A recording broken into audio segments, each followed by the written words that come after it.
Jennifer Grand-Maison sur Facebook, elle dit « Moi, j'ai vécu pire que toi. Je l'aurais pris ta vie. Violée par mon père de 4 ans à 12 ans, intimidation jusqu'en secondaire 1, maladie mentale non contrôlée jusqu'à mes 28 ans, mal de vivre intense. J'ai été une droguée pendant 3 ans et je m'en suis sortie.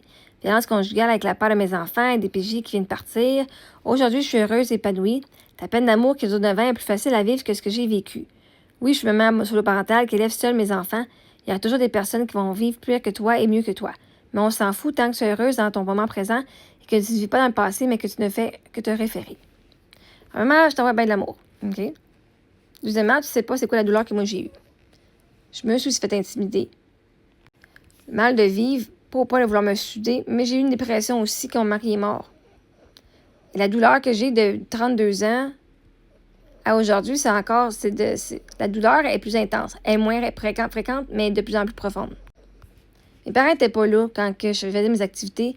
Mes parents n'étaient pas nécessairement toujours présents pour moi. Donc, le sentiment d'être la fille sur une scène qui fait un spectacle puis ses parents sont pas là, j'ai eu beaucoup de blessures dans ce sens-là. Ça n'a pas été physiquement ni sexuellement, mais émotionnellement, c'est pire parce que dans la tête, pas que c'est pire, mais dans la tête d'un enfant, se sentir abandonné, c'est horrible. Donc, on va pas commencer à comparer qui a eu pire que quoi, parce que ça sert à rien. On le saura jamais vraiment. Selon bien du monde, on peut dire « Ah, t'as eu pire », mais en même temps, c'est important de voir, d'être honnête avec soi-même. Parce que je peux dire ton histoire, puis si je te coacherais, peut-être que tu dirais « Mais ça m'apportait, je me sentais aimée ». Je sais pas. Justement, je vais pas te dire ça, mais j'ai coaché des gens qui se sont fait fucking violer par des gens là, dans leur propre famille. Puis ils avaient honte parce que pour eux autres, quand ils étaient jeunes puis ils se faisaient violer, ils le voyaient comme un acte d'amour. Fait que c'est pour ça que je vais pas dire que c'est pire ou pas. La société va dire que c'est pire parce que c'est pas excusable, c'est pas faisable.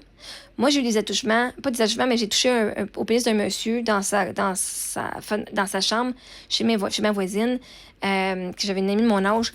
Puis moi, j'avais pas de honte. Moi, j'étais là, ah, c'était cool. Mais par contre, tout le monde disait que c'était pas correct. Évidemment, c'était pas correct. Puis j'ai été intervenue et tout. Mais moi, en tant qu'enfant, je n'ai pas vécu de la honte. J'ai pas vécu genre, hein? Et je dis pas que toi, t'as pas vécu ça. Je peux pas imaginer c'est quoi de se faire violer en tant qu'enfant. Encore une fois, le mot viol, c'est une pénétration. Donc, encore une fois, je connais pas est-ce qu'il est pénétré avec un pénis, avec un doigt, sa langue, je n'ai aucune idée. Mais ça change pas que ce que tu as vécu à ce moment-là, est-ce que c'était de la peur? Est-ce que c'était du plaisir? Est-ce qu'il n'y a aucune honte à aucune de ces choses-là? Donc, encore une fois, je peux pas estimer ta douleur parce que de juste nommer des événements ne veut pas dire qu'il y avait douleur. Donc, je fais juste dire ça, OK? Pas pour venir diminuer ce que tu as vécu. Parce que tu peux avoir vécu ces choses-là sans avoir vécu de la peur. Tu peux avoir vécu ces choses-là sans avoir vécu de la honte ou de la culpabilité puis de la douleur. Je me suis fait agresser j'ai eu un viol avec un bout de doigt. Là, du monde dit, mais c'est pas un viol. Non, c'est un viol selon la loi. Avec un massothérapeute, là, en 2023. Et il a arrêté quand j'ai demandé d'arrêter. Il m'a dit, j'ai arrête, je dis non.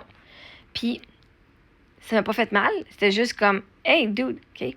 Fait que, à partir de là, moi qui partage mon histoire, quelqu'un, je pourrais dire, je me suis fait violer par mon massothérapeute, my God, il a inséré son doigt dans mon vagin. Mais la réalité, c'est que j'ai pas eu mal. Est-ce que j'ai un peu peur? Je dis, OK, on va arrêter ça, mais j'ai pas eu aussi peur que quelqu'un qui se faisait étrangler, mettons, OK? Ma vie n'était pas autant en danger, en tout cas. Fait que, c'est pour ça que je peux pas. Je ne connais pas ton niveau de douleur.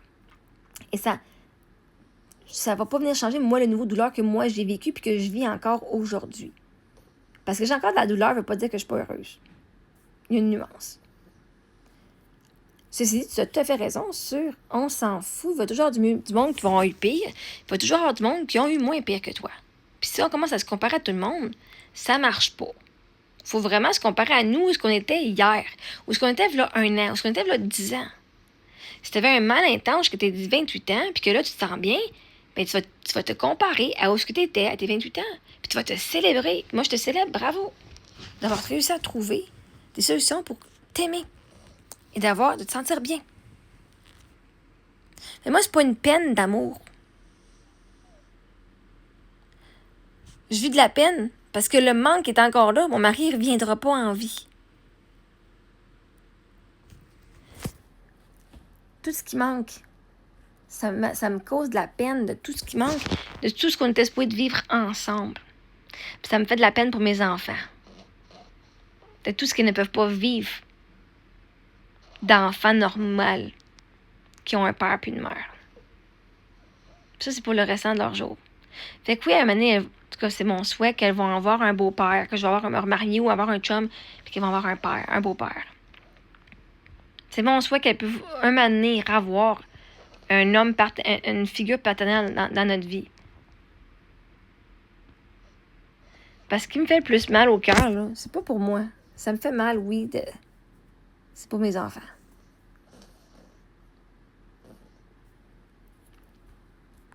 Mais bon, bref, j'ai une prière pour toi. Parce que je pense que c'est important de t'envoyer bien de l'amour. Tu t'en es donné beaucoup et maintenant je t'en donne aussi. Mon Dieu, aujourd'hui, je te confie cette femme et toute l'histoire qu'elle vient de partager. Elle raconte avoir traversé des choses extrêmement difficiles. Alors, avant toute chose, je lui souhaite de continuer à trouver la paix, la sécurité, le bonheur et la stabilité qu'elle dit avoir aujourd'hui. Mais Seigneur, je lui souhaite aussi quelque chose d'important, qu'elle n'ait jamais besoin de mesurer sa souffrance à celle d'une autre personne pour donner de la valeur à ce qu'elle a vécu. Parce que la douleur n'est pas une compétition. Il n'existe pas de podium de la personne qui a le plus souffert. Deux personnes peuvent traverser exactement le même événement et en ressortir complètement différemment. Une expérience considérée comme extrêmement grave par la société peut laisser des blessures profondes chez une personne et être vécue très différemment par une autre. Alors lorsque quelqu'un raconte sa douleur, nous n'avons pas besoin de répondre « Moi, j'ai vécu pire que toi ». Nous pouvons simplement répondre « Je reconnais ta douleur et voici comment j'ai réussi à traverser la mienne ». Seigneur, donne-lui surtout la force de raconter son histoire pour ce qu'elle contient de puissant. Parce que derrière tout ce qu'elle vient d'énumérer, j'entends aussi une femme qui dit « J'ai survécu, je me suis relevée aujourd'hui et je suis heureuse et épanouie ». Et ça, c'est une histoire qui mérite d'être racontée. Qu'elle puisse utiliser son vécu, non pas pour diminuer la souffrance d'une autre personne, mais pour tendre la main à celle qui pense qu'elle ne réussira jamais à sortir de la sienne. Qu'elle puisse dire « Regarde tout ce que j'ai traversé. Et regarde, je suis encore ici. Il existe une vie après la douleur. » Ça, c'est de la résilience. Et Seigneur, apprends-nous à laisser chaque personne posséder son histoire. Je n'ai pas besoin de diminuer sa douleur pour reconnaître la mienne. Elle n'a pas besoin de diminuer la mienne pour reconnaître la sienne. Sa souffrance lui appartient, ma souffrance m'appartient, et notre guérison n'a pas besoin d'être comparée. Que son histoire devienne donc une lumière pour quelqu'un qui traverse aujourd'hui ce qu'elle-même réussit à traverser. Et qu'un jour, lorsqu'une personne lui parlera de sa douleur, son premier réflexe ne soit plus de chercher qui a vécu le pire, mais simplement de lui dire « Je t'entends, ton histoire est différente de la mienne, mais ta douleur mérite quand même d'être entendue. Amen. » Moi, c'est pour ça que je partage ce que j'ai vécu. J'ai vécu beaucoup de choses que des gens ne peuvent même pas s'imaginer. Puis qu'une personne qui vit une chose que j'ai vécue peut dire « Elle a vécu pire, puis elle a une belle vie, je vais aller m'inspirer d'elle. » Toi, avec ce que tu as vécu, quelqu'un qui a vécu des choses similaires à toi pourra dire « Oh my God, moi aussi, en ce moment, là, ma santé mentale n'est pas, whatever, comme tu avais dit quoi. Elle est non contrôlée. Une personne qui a un mal de vivre aujourd'hui peut voir ton message, puis en fait, je vous encourage que si vous avez un mal de vivre, vous pouvez aller voir Jennifer. Je veux dire, elle est heureuse maintenant.